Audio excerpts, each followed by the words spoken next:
Beckham's pushing himself to say, hey, yeah, my brother's in the NBA, but I don't want to just be my brother's my brother's shadow. I want to be my own guy when I make it to the NBA. What is some good advice you could give anybody coming up to try to do what you're trying to do right now? If you don't work hard enough, you won't make a lot of money. Like if you take a lot of long breaks and a lot of months off, you're not gonna be making a lot of money. So some advice I would tell kids now is to just take the sacrifice, not make as much money right now, but grow your brand, start a YouTube page, stuff like that, because YouTube that's where I make most of my money on. So like just posting content, like don't let other people own your footage. I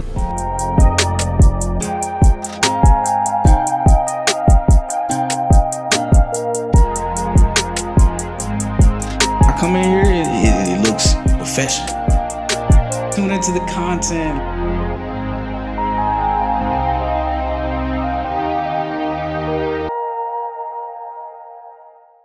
Welcome back, everybody, to another episode of Direct Discussions, a podcast directed to deep diving individuals just like you. I'm going to go ahead and pass it over to David over here. Welcome back to another episode of Direct Discussions, where we are the #1 podcast in Texas.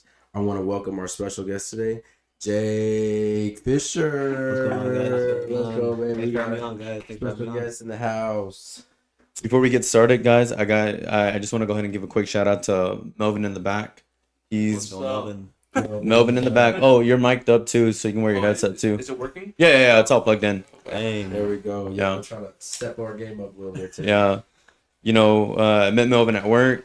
Long story short, put me onto a new way of how to do this. And ever since then, I'm like, man, this is pretty tough. It is. New setup going. We're going to get this going up. We're going to step up our game on this podcast, everybody. So y'all need to really tune into us for sure. All right, so Jake, I want to get right into it with you. What was your main thing, either in middle school or high school, that got you wanting to be a videographer? Really, like, just growing up, I love cameras. Like I really just loved recording with me and my friends. I've always been really big into YouTube. So I was making YouTube videos as a kid, just posting it, basketball trick shots, just making funny iMovie clips and everything like that. So but really just kind of I just love making content. I love sharing my story out there. I love just having fun with friends. So that's kind of really how it started, basically. So what was it in middle school or high school where you were I think I want to take this real serious? Because like you said, you were just making those other kind of videos. Yeah. But what made you want to take this to the next level? Well, what really happened was, so I played basketball my whole entire life. My whole friend group, I have 10 friends. They all played basketball. So everywhere we went, if there was a gym, we'd hoop. So I was probably one of the worst ones out of the 10, right? So my freshman year, I got cut from my basketball team, my JV team. What high school is this? Prince of Peace. It's a Christian school, in Plano. Oh, okay. So I didn't make the team. But I loved cameras at the time. I wasn't really serious about cameras, but I was really big into Balls Life Slam at the time because they were popping. So I was like, let me just record my friends just for fun, you know what I mean? Because I just wanted to just kind of work on my camera skills, and I love basketball, so I beat all the games. So I was like, let me just try it out. So I kind of just started recording my friends for fun, and then I started posting it online. And of course, it wasn't gonna do good. There were just a bunch of random kids in Texas. So that's kind of how that whole thing started, though. That's how it started. So since we're talking about cameras, well, what do you like to use? I noticed you use a Sony, but what did you start off with? My first camera was my mom's camera that she had. It was a Canon 70D, something like that. An old camera. And then I went on my first camera that I bought myself was a camcorder. It was a Canon camcorder, these small, where you didn't zoom in the lens, you push a button and it was zooming for you. Oh, okay. So I used that for a while, and then my first Sony camera was a Sony A7 III. That was my first where I was okay, I think I made it. Once you got that camera, you felt like you made it? Yeah. I went from here to here in the pedestal of filming. No, most definitely. I can definitely agree with that. I mean, I know, this is coming from a photography background, because I would, do photography. It wasn't I was making money off of it or anything, but, I do have that eye that you have too for, content. And, for me, I always just look to Canons. But, I mean, yeah, this one, one of them that I have right now is the Canon T7i. That's not bad. No, I mean, dude, it's weird because it's old as shit, but I mean, it still works. It still does good. Yeah, Canon and Sony, they're both great cameras, but in my opinion, I just think Sony just a little bit better in the video side of things. But I think Canon beats Sony any day with like pictures. So like, Yeah. yeah. So I want to ask you, what would be your title that you call yourself? Like, if somebody asks you, what do you do? What do you give your title to them? it's a great question. There's a lot of titles I could give myself.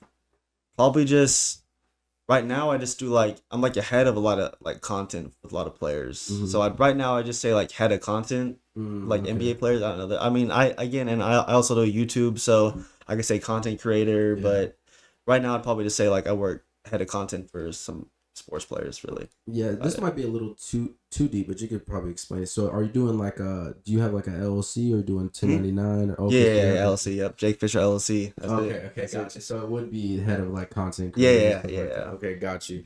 So I wanted to ask, what's the hardest? What has been the hardest part of your whole journey right now, of creating, your own LLC and trying to get your own business started? That's a great question.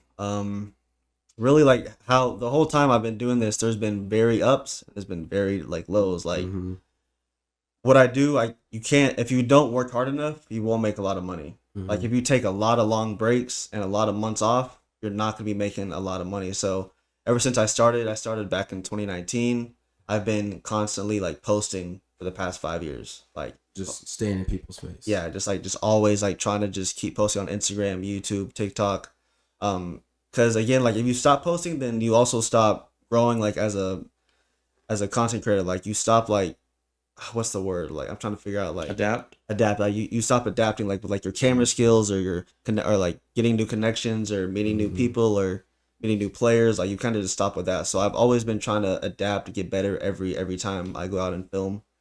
But I think really the hardest thing was like during COVID. That's whenever there was no sports. Yeah, and you couldn't really. I couldn't. What content? Yeah, I couldn't do anything. And so before COVID happened, I worked with Slam. That was like my first big gig. Mhm. Coming right out of high school, I'd worked with Slam, recording a few like top players in Texas. And so like it's crazy because as soon as I started making like not decent money, I was making like 150 a game. But like to me back in the day, that was great. Yeah. And COVID hit, and I was making no money. Slam like they couldn't pay me because they were also making no money as well. So I was like, dang, like what am I gonna do? So that's whenever I started to focus more like on my personal brand and stuff like that.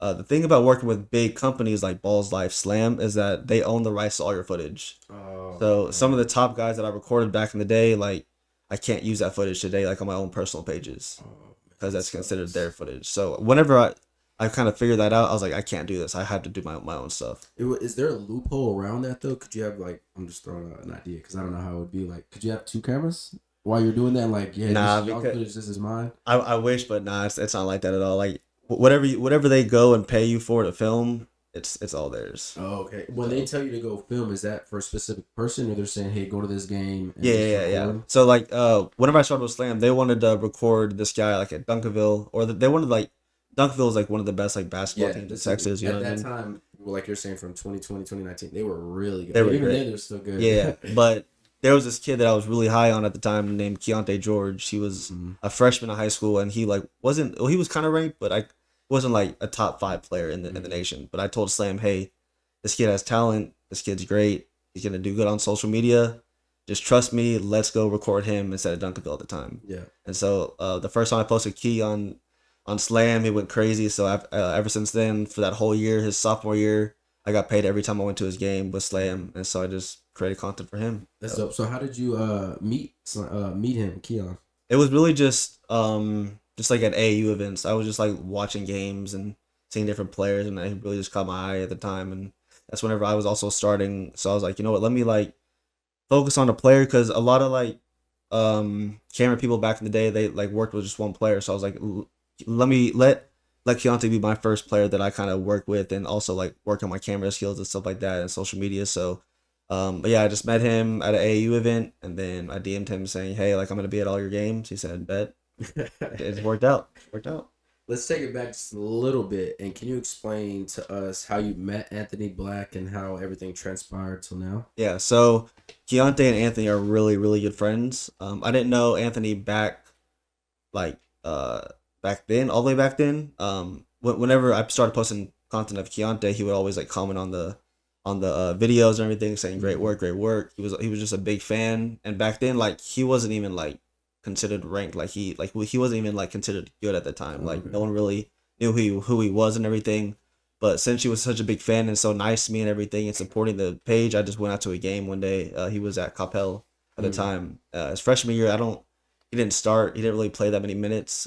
His sophomore year, he started playing a little bit more. So I just popped out to a game, and I was like, "Dang, this kid's." This is in high school, like Yeah. That's in high school. Yeah, I was like, "Dang, this kid's he's got skill." So, yeah, I mean, just with me and him, it was like he was just really like nice and supportive of me. So I just wanted to give the love back to him, and him and his family have been great to me ever since. So.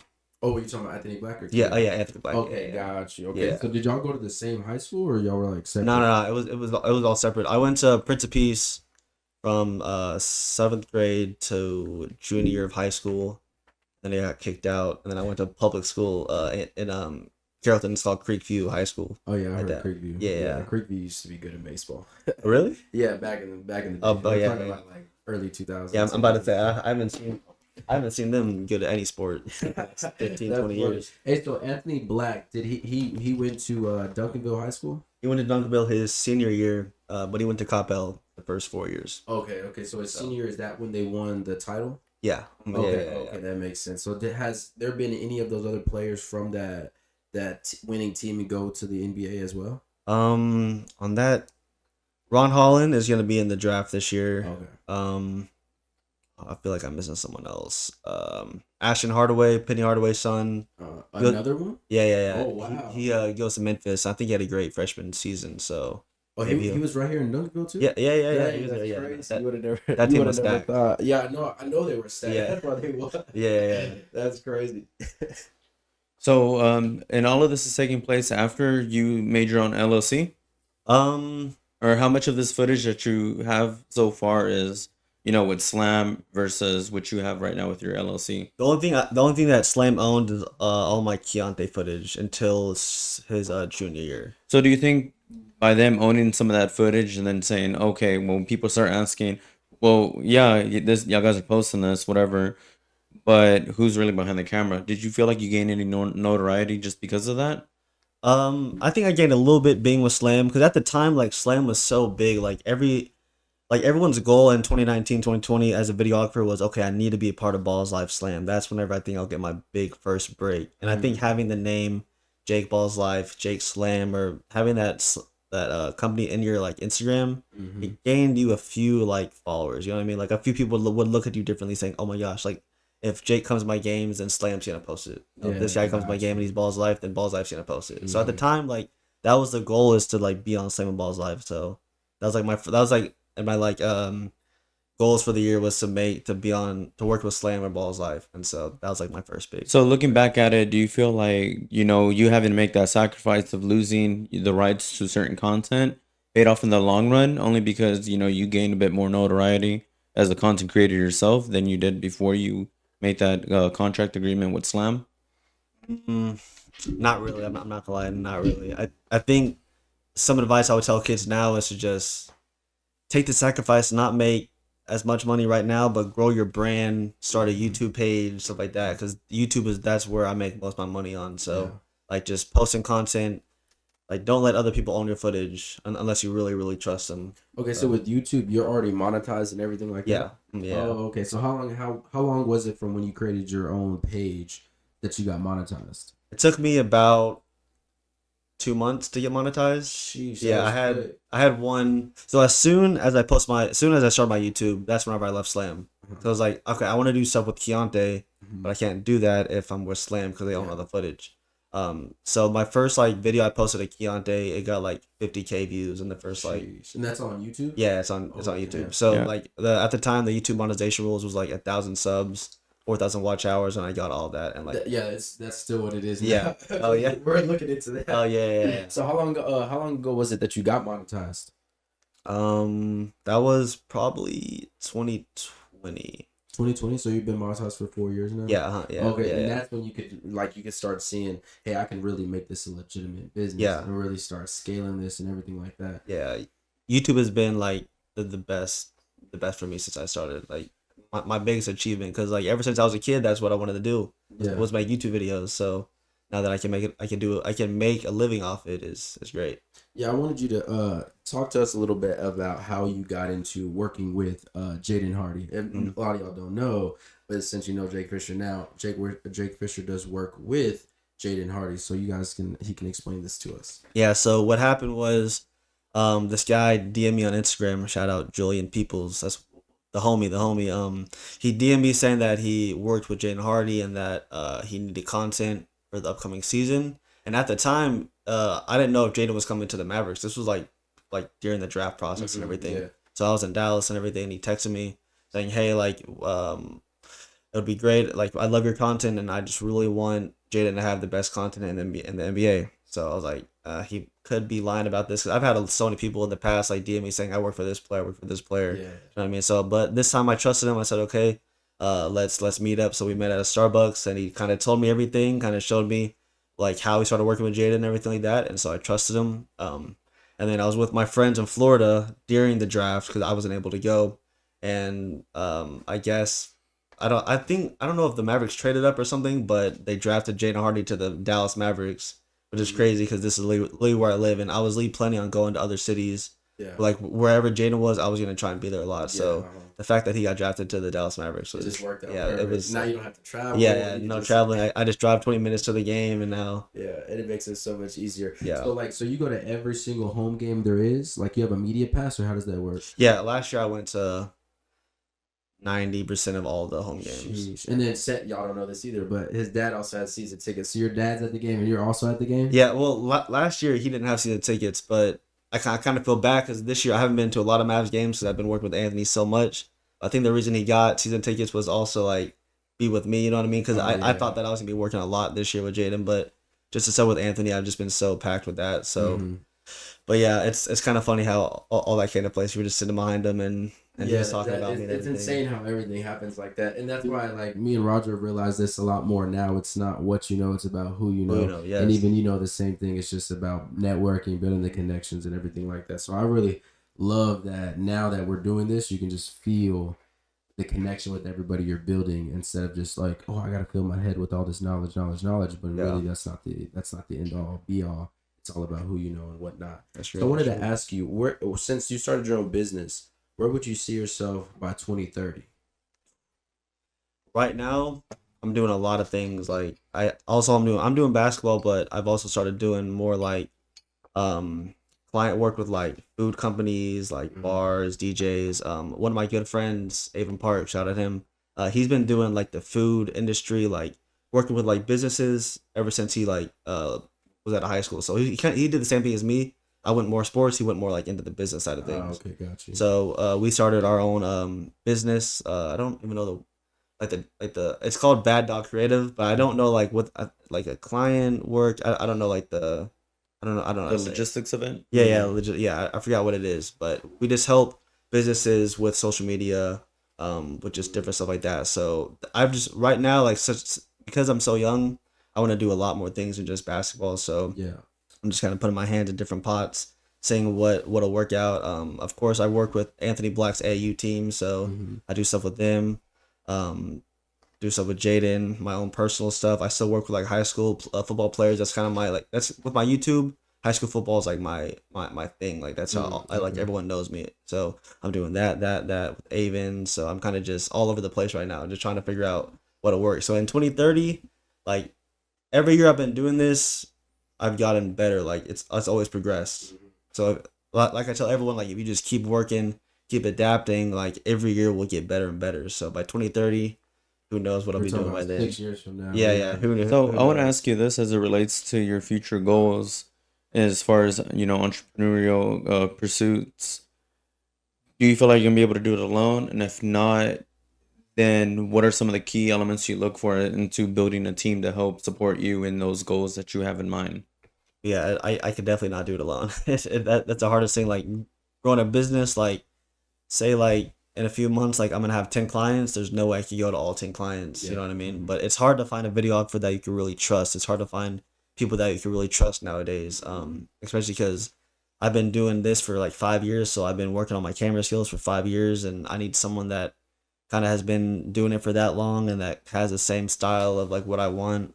But the good thing with Avon is like he's more like the head guy. Like he's like he could find the good in people and he can find like what he really wants. So that like I let Avon do all that stuff. Like he does all the talking, everything. I'm just there just to record content, like make content for the page. So, but right now I don't really have my own business. Like it's not like me as the head guy right now. I don't know if I ever want to do anything like that. Just because I just like recording, to be honest. I don't like all the paperwork, logistics of everything. Like that's what Avon does. So I'm kind of there just if he tells me, hey, there's a shoot that day.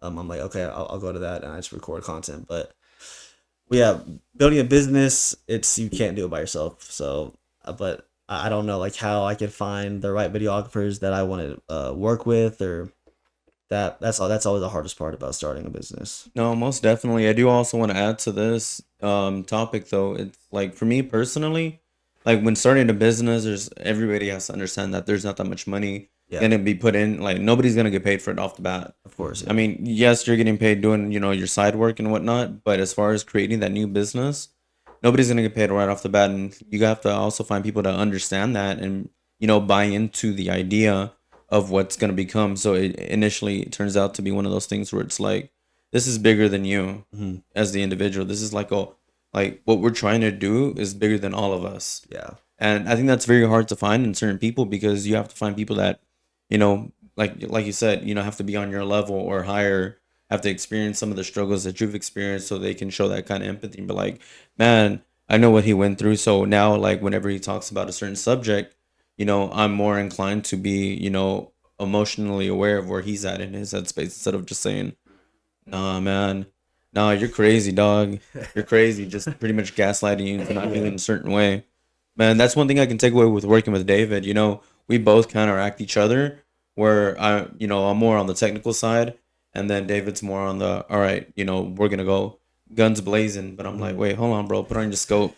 Put on your quick scope, and peep around the corner first. Yeah, that's kind of like my main thing. Like ever since I started was, I'm not gonna make money at first, but if I keep working, I'll eventually get there. That was like when I started doing this, I was making no money. I was going to high school games for 2 years straight, just recording players for yeah. free. Like, Mhm. and literally, I mean, it's bad to say, but to this day, I still do free content. Yeah. It's like I'm always thinking about the future and like, okay, if I work with this player now, not getting paid, maybe in 5 years if he needs work, like in NBA, NFL content, like he knows who to call. So Yeah, that's kind of he'll know to call, and not to mention you've already worked together in the past. Yeah. So he's like, oh, I'm gonna get this guy. I Yeah. know this guy. I worked with him before. yeah. I can tell you have a lot of passion and dedication in what you do. So how often do you work every week? Every day. Every day? Yeah, like, it's like a nonstop. I thing. think since I started in 2019, I've probably taken like at least a few weeks off every year. Or like I don't touch a camera or computer. Which Like, is good. yeah. It's crazy that I work that much, but that's kind of how like as a freelance videographer, really, that's kind of how you got to be working all the time. There's no time off. So Yeah. So how supportive is your dad with everything that you've been wanting to do? oh yeah, actually, I'm not gonna lie. My dad, he's from Illinois. He grew up on a farm and everything, so he didn't know much about social media Yeah. whenever I started.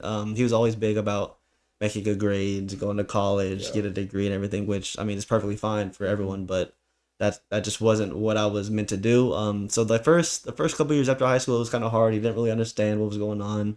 But again, my mom was kind of telling because my mom was also like one of my biggest supporters. Supporters? Yeah, they both are just my biggest fans. So my mom was always trying to tell him, hey, like let him keep working. Like it'll work out eventually.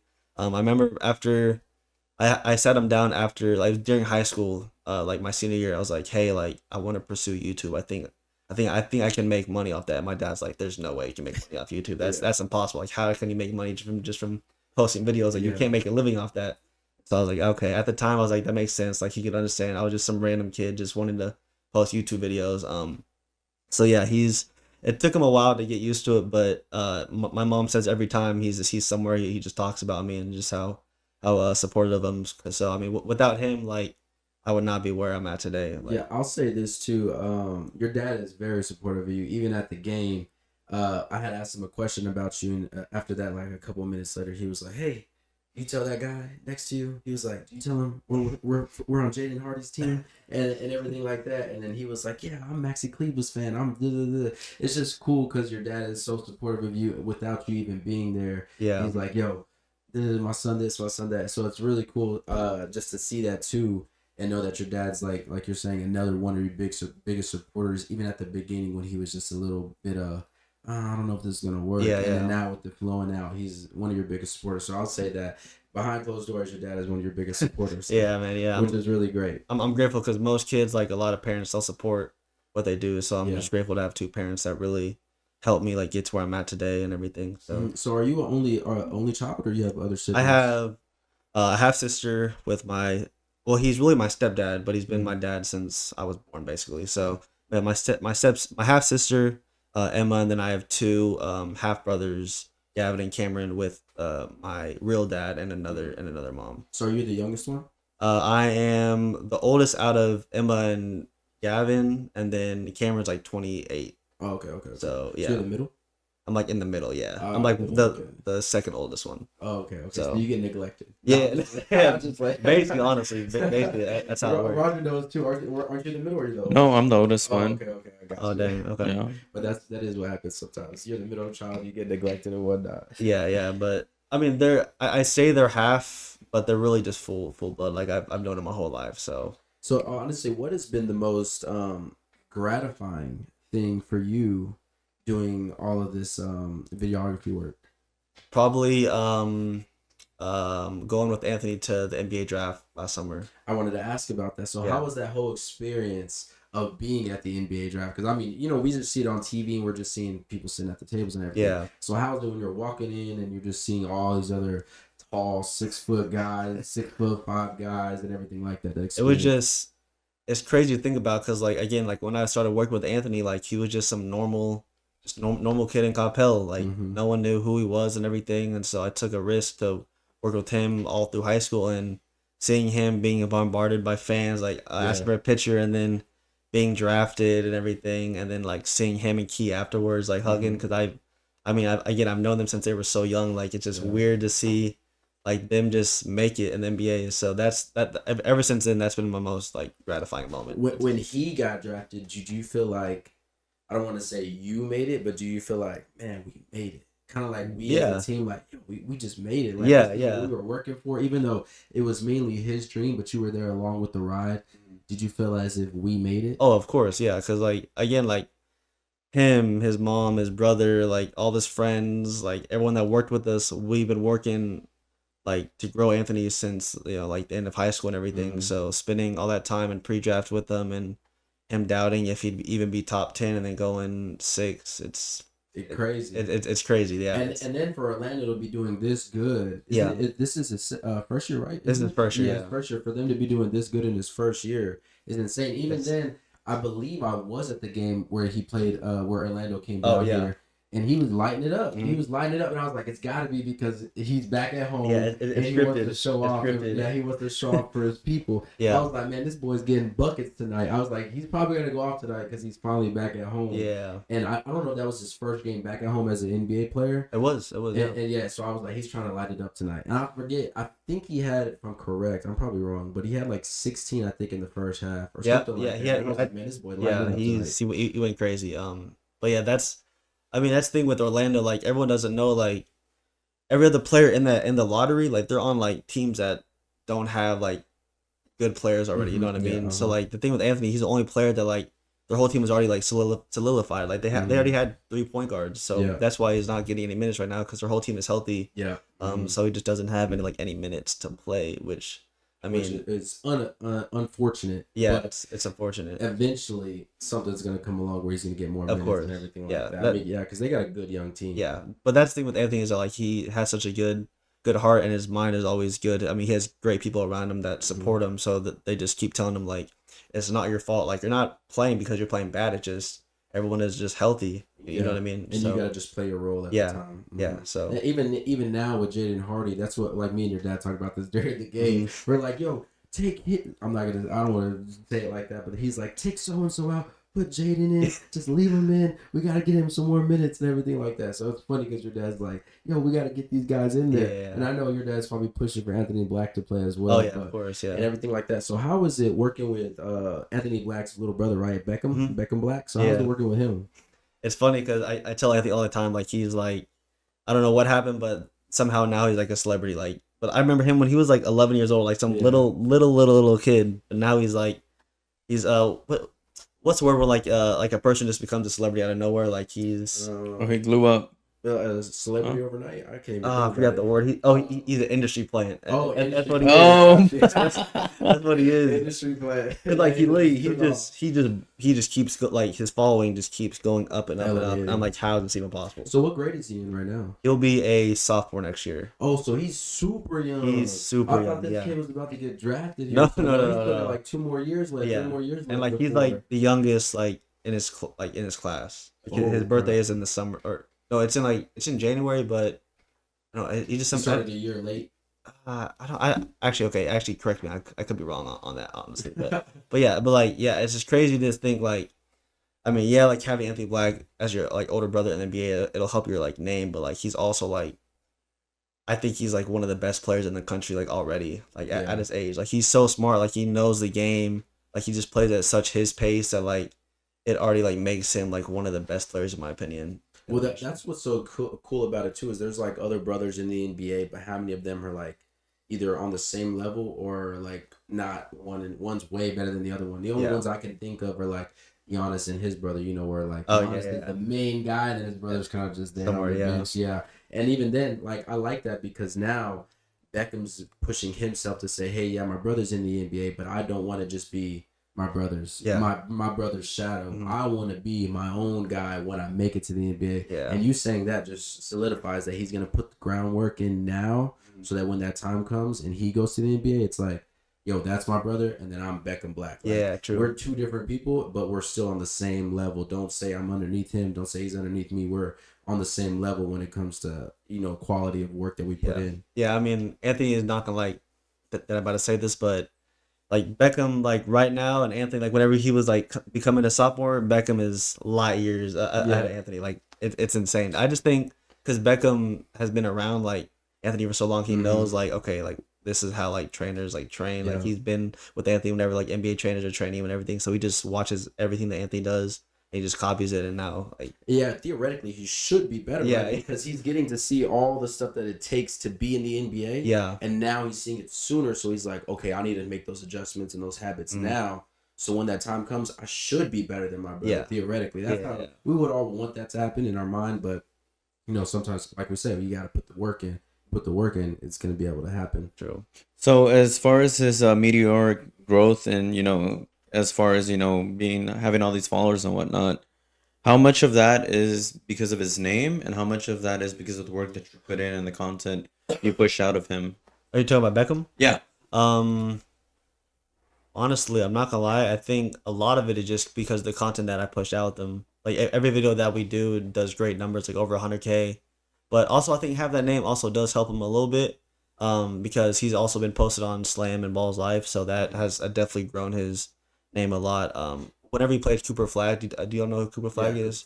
He like went crazy against my bird, like literally like a little freshman somehow beating like Cooper Flag off the dribble. Like that's just insane. So that kind of really helped him grow. I think he gained like 15,000 followers just from that one game. That's insane. So yeah. Yeah, you know, I also like to look at it from this point of view too. You know, you know, sports is always obviously big in high school, right? You know, you got the kids going on YouTube looking up, oh, you know, basketball clips, you know. But I also think like, you know, he is, you know, becoming a trailblazer in his generation, so that people in his age group can look up to him and be like, man, I went to school with that guy, or I know this guy. Because I mean, I've talked to a couple people, and then they, you know, they're like, oh yeah, I used to, you know, watch so and so on TV, you know, back when we went to school and whatnot, you know, and I just like him carrying the torch for like his generation of kids coming out. I mean, because like honestly, I mean, like everybody's gonna need somebody to look up to, you know, in the future, and for him to put himself in that position along with your help, you know, really says a lot about the kind of growth that he has and potential that he has going into the NBA. Yeah, he's so humble. Like he's such a leader. Like his mom always says, like in high school, like all the classes, like even the seniors look up to him. Like in the huddle, like in basketball, like the seniors were like listening to him, like talk like, okay, we should do this, or we should run this play. Like everyone would listen to him. So I think being such a leader at that young age, it's already like like you already know he's gonna do great. He's gonna So, do great. You can just feel it. You can see he's got a good head on his shoulders, good family. His brother's already in there, so they're gonna try to fill him with the right amount of environment to make sure he makes it there and everything like that. So I want to ask you, what's the most satisfying thing when it comes to being a videographer for you? Honestly, I think whenever other people post your content, that's whenever it's satisfying because like other people like really like your stuff a lot. So like the thing with like how I kind of blew up really like how I went from 15,000 to 70,000 followers in like a span of 6 months was like Kyrie Irving. Like the Kyrie Irving content that blew my page up like tremendously. Like I was really, I'm not gonna say I was kind of falling off before Kyrie came to the Mavericks. And then like my first video of Kyrie got like 20 million like views and like 200,000 likes on Instagram. That was like my first like big like video. Damn, I mean it's Kyrie Irving though. Yeah, I mean, if you see his work, yo, he's going crazy on the court. So I tell any videographer, if you can somehow get into a Mavericks game, post one Kyrie Irving clip, you're already gonna gain followers. Or even Luka. Luka be with the little hook shot from three and say crazy. Yeah, no, they're both great on social media. They both do good on social media. So if you're a videographer in Dallas and you want to gain followers, try and get into a Mavericks game and here's a small tip. I don't want to tell you what to do because you're doing your own thing. But here's a small little thing I just thought about right now, which would be real cool that I would like to see, and maybe other people like to see it too. Vlog you going to the game and doing what you do. So be like day in the life of a videographer or day in the life of Jake Fisher. Boom. And then you're vlogging you going to the game, meeting, walking around, doing this, doing that, meeting people. And then people are going to say, oh, that's cool. That's what he does, or that's what they do. Or actually, I want to actually go into my videographer career and take that step, take that risk because I see him. I see how cool it is. Maybe I want to do this. So maybe that's a cool little idea to add into something like that. What if I told you I already have like 10 games where I've done that, and I'm holding on to it to post like a bigger YouTube video. Oh, okay. See, yeah, there we go. I was gonna interject with that because I've seen some of the stuff, you know, about the gym you're working out, the Chipotle tacos. Oh yeah. Yeah, I kind of peeped that. I'm like, man, this guy, you know, he stays busy, you know. And then, can you tell me more about that Tony Robbins book you posted? Oh, I forgot. I'm not gonna lie. I read like half the book and then I stopped reading. But I saw a podcast he was on with Theo Vaughn. If you you definitely know Theo Vaughn is. Yeah. So like I don't know, Tony Robbins like he's just a great talker and like a great motivating speaker. And so I read a few things in his book. Not gonna lie, I already forgot like what I mean. If I thought hold on, I got you. Understand it. I got you. Oh, I can't. Because I actually read one too. I think it was because I use Audible to read my book. Okay. It's so much way faster and everything like that. You can knock a book out in like 3 or 4 hours. So the one I read, I believe, was what was it? It was Bringing Out the Beast or The Beast Within. Bringing Out the Beast Within. I've it was heard a quick little book. I think I read it in like an hour and a half. We'll listen to it an hour and a half, and it was a good little book of just trying to pull that inner beast out of you. Yeah, and really put it out here and everything like that. But you're right though. I think what makes Tony Robbins so great is maybe his voice. Awaken the Giant Within. Awaken the Giant Within. That's the one I read. Yeah, we read the same book. That one, I knocked it out on Audible in like an hour and a half. And I was like, damn. An hour and a half? A quick book there. If you go look on Audible, it even says how long the book is going to be before you start it. And then you can speed it up to make it like an hour if you wanted to instead of an hour and a half. Okay. So usually what I do is I try to like listen faster and speed it up so I can just get the book over. Not get the book over with, but taking the information faster. Yeah. Just letting it go on that slow mode. Yeah, I love reading, but like I get so busy like I have no time to finish books. Like it's so hard. But yeah, I think what I know Tony Robbins said this one thing was like he told Theo like if you find something in the room that's red, close your eyes. Okay, what's blue? You know what I mean? So I feel like that is like I kind of feel like that has helped me a lot recently. Like just trying to like just look at the good and not look at the bad in things because it's so hard. Like doing what I do, you're gonna have great months, but you're also gonna have horrible months where you don't make any money and you're not gonna have a lot of clients to film, so you're kind of just stuck. So like people that do what I do just know like there's gonna be months where you're gonna be filming a lot, make a lot of money, and there's gonna be months where you're doing nothing but those months that you do nothing, you got to just keep working, keep staying consistent and everything. So. And for that, would that be at the end of the playoff season, and then that little brief period between when the new season starts and the playoffs end? Yeah. Like whenever like football ends and there's no time like where to film with players, or basketball ends like playoffs, and then there's like that month and a half where like you have nothing to film. That's why I started doing work with Avon, like at that doing another thing, Bad Dog Creative. So now I know that I'll have work consistently throughout the whole entire year. Oh, y'all call it what again? Say Bad Dog Creative, yeah. Bad Dog Creative. Yeah. So you must have got some inspiration from Diddy. No, I'm just playing. I'm just playing. Nah, he's Avon's really big into dogs and everything. He has I forgot he has 2 dogs, but his newest dog he trained all by himself. So like he lived in New York for a couple of months, and like he trained his dog where like he didn't have a leash. Like they'd be out in New York City without, and he'd be by his side the whole entire time, no leash. So like he loves dogs. So I don't know, I forgot why he named it Bad Dog Creative, but I mean I'm not gonna say anything about the name. I'm just gonna It's a cool name. Yeah, I like it makes sense. Yeah. So what has been one of the best things that you can like? What is some good advice you could give anybody coming up to try to do what you're trying to do right now? Let's see what's good advice. I'd probably say for the first like half, don't work for the money, just work for your brand. Like try and grow your social media, your Instagram, your YouTube. Like just try and work on getting better, because there's already gonna be millions of people that are already better than you. So like why would an athlete hire you instead of the guy with 100K followers that been working for the past 5 years? So I'd say at the start, just start recording any player you can. Start working with a lot of new people, getting a lot of connections. Work on your craft, and then that's when we start going to players saying, "Hey, like, can I work with you?" Working with clients. So work for free, work your way up, and then you start. Who is your dream person? I mean, there's probably probably a list of them. But who's your main dream? One of your dream people that you'd want to do work for? I would love to work with Cole Bennett one day.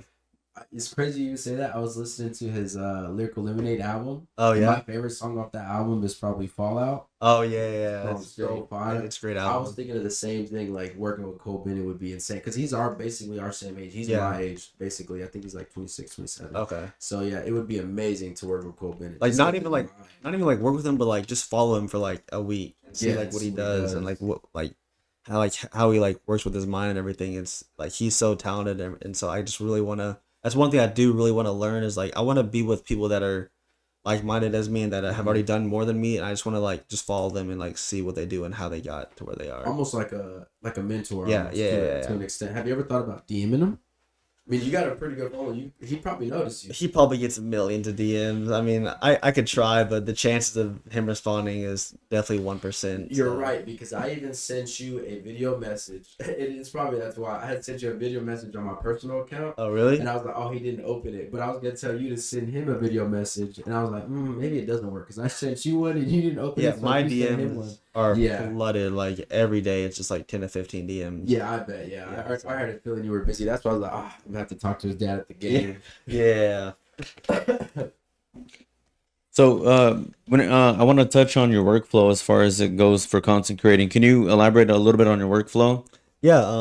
So the main reason why I'm so fast with posting content is because I worked with Slam, and Slam was so big on like after the game, we need you to send all this in the span of 5 minutes, like all the highlights, YouTube videos, and it's not 5 minutes, like 10, 15. So like that was always my thing. After a game, I have a whole process where I have my SD card in the computer already. I have my hard drive in, move the footage to the hard drive, and I start working on the clips like that. So I'm pretty fast. Like I work on DaVinci, so I kind of know like where everything is.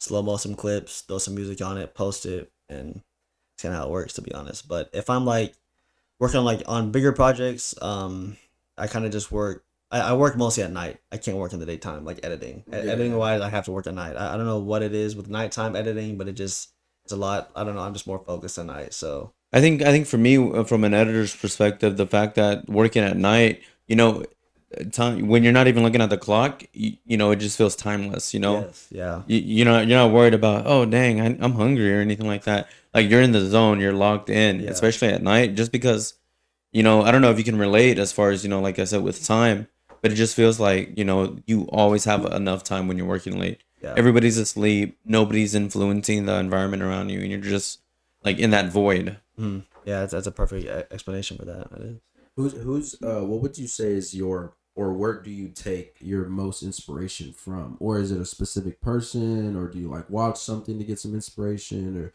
where do you get your most inspiration? Well, one of my good friends that I met during 2021, his name is Nick in the Cut. I don't know if you'll ever heard of him. He kind of did what he was doing, what I was doing back in the day, but he was like the first person to like start posting like sports documentaries. Do you know Jared McCain? Jeremy McKay. It sounds familiar. Both Yeah. of those names sound Yeah, familiar. he's like more like a TikToker guy, but he was really big on social media. So like what Nick did was like he posted like his YouTube, like he was first person to tell me that you can make good money off YouTube. So he was always doing like sports documentaries, like high school players, and like his mixes. I just loved like that. It was like more than just basketball. Like it was like him, like it was a player at his house or him player training. So he would like incorporate everything into like a YouTube video, make mixes about it. So that's kind of how I got inspiration. But we became really good friends. So you know what Peach Jam is? Like EYBL Peach Jam. It's kind of like the end of the summer. It's like where all the big Nike AU teams come together and play like in this tournament based thing. I haven't heard of that. Okay, yeah. So I was out there with Balls Life, and so Nick was staying with me for like 2 weeks. It was during COVID, so how EYBL AAU works is they have an event like every month, right? But during COVID, you couldn't like there wasn't any basketball, so they had to fit 4 weeks into games into like a 2 week span. So Yeah. like my schedule that those 2 weeks was wake up at 6 a.m., film until 9, get back to the hotel, edit from 10 to 1 a.m., wake up. I did that for 2 weeks straight. Oh my gosh, every single day. Every day there was Oh players to my record. Like goodness. yeah, I did crazy work with Balls Life that those 2 weeks. But while I was there, I was with Nick. Nick and the Cut stayed with me, so he was kind of like he wasn't really big at the time. He had a few followers, probably like 30-40K. But he was kind of just giving me advice like you got to go the YouTube route. Like the YouTube route will work out in the long run. So now he's doing really great. I think he has like 250K on YouTube. So Sheesh, he's yeah. making a living off YouTube now. So that's kind of one of the first people that really like inspired me to switch to my personal brand and do content for just myself. Can you ask him how much it will cost to buy his plaque, his 100K plaque? I'm just like, I don't know, like that. That's like one of the main things I want to get in my life is a 100K plaque. a 100K plaque. So, Actually, I want to get the million, but Oh, I'll yeah, take of 100K course. right now. Yeah, You gotta 100K drop for small, sure, drop for small. sure, yeah. Stick the 100K, because I think if I'm correct, they give you I'm probably wrong. They give you a plaque for every 100K, correct? So if you got a million, you get 10 different plaques, or am I wrong? nah, I think it's just the 100K and then a million. Oh, is that it? Yeah, I think that's it. Yeah, So and then 10 million. And then the 10 million one, that's the one with the black and the ruby on there. Yeah, that's fire. Gosh. No. The 100 million is the black one with the ruby, I think.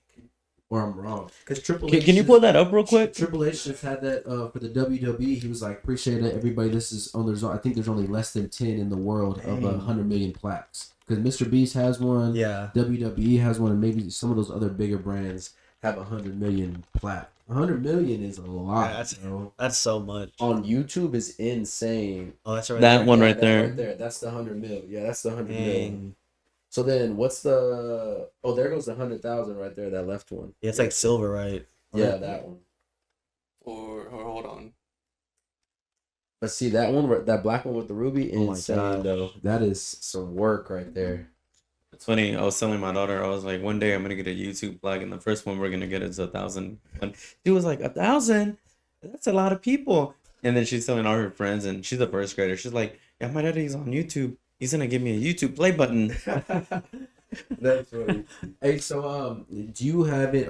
I know you probably don't think about it too much now, but do you ever? When do you plan on having kids, or do you want when do you plan on maybe having a family? With what I do right now, it's so hard to like think about that because Mhm. whenever I have kids, I want to make sure that I'm there for them at all times. But I'm never like really home right now. I'm always traveling, so that's kind of the goal. Like, I just want to make a lot of money and then kind of just be like the top and tell other people to hey, go film for this like game and like just film. So I just want to be the guy at the end of the day, just to be at home and just being with our kids. Cause yeah, that's kind of the main thing I've always wanted was just to have. I wanted my kids to have like a father in their life. Mhm. That's what my stepdad has taught me. Like having a father in your life is just it helps a lot. Yeah, it's so key. Do you know how many kids you'll potentially want to have? The max is four. Max is four, Four, but yeah. two like a a boy and a girl would always be great. Do you have an idea of how many wives you want to have? Just one, just one. I'm a loyal man. I'm a loyal man. I was just joking, man. I was just joking. All right, so where would you see before we're gonna wrap this up pretty soon? But where would you see? I know I asked you 5 years, but we're gonna go a little bit smaller. Where would you see yourself in 2 years? And who, if any, NFL, NBA, MLB, NHL players would you want to work with?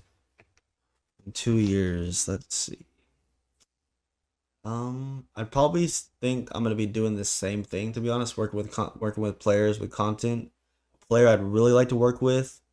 I mean,